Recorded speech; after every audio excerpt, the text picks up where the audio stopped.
আসসালামু আলাইকুম ভাই বোনেরা, দেশে এবং বিদেশে সবাইকে জানাই আন্তরিক অভিনন্দন এবং সালাম। আসসালামু আলাইকুম ভাই। আমি এখন বর্তমান মুড়ি প্রজেক্টে আছি অবস্থিত। এখন বর্তমান মুড়ি প্রজেক্ট একটু আমার শোনো মন দিয়ে একটু লাইভটা এবং দেখুন। আমি বর্তমান আছি মুড়ি প্রজেক্ট সাগর পাড়ে দাঁড়ে।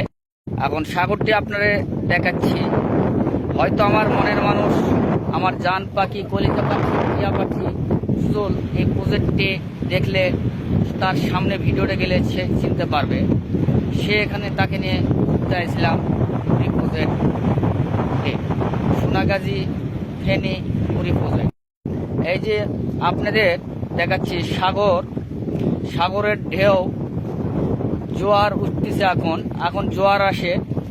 এই কিছুক্ষণ আগে জোয়ার ছিল না, এইমাত্র জোয়ার এসেছে। আপনাদেরকে ভিডিও করিয়া দেখাচ্ছি। এই যে ভেঙে গেছে প্রজেক্টে।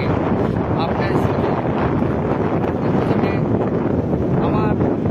আমার ভালোবাসার মানুষ ছিল, তাকে এখানে নিয়ে এসেছিলাম। তার নাম শাপলা। আমার ছেলের নাম শাপলা প্লাস সোহেল। আপনারা সার্চ দিলে আপনারা পাইবেন শাপলা প্লাস সোহেল।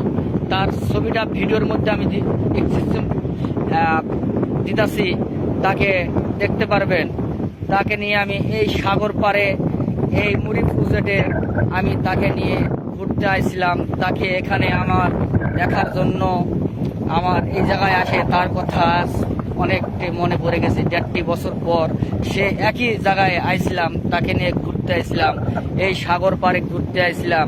সে যেহেতু আজকে দেখতে পারে, সে হয়তো অনেকটা খুশি হবে। তার স্মৃতি এখনো আমি ধরে রাখবো, মৃত্যুর আগ পর্যন্ত রাখবো। সে আমাকে ছেড়ে অনেকটি দূরে চলে আসে।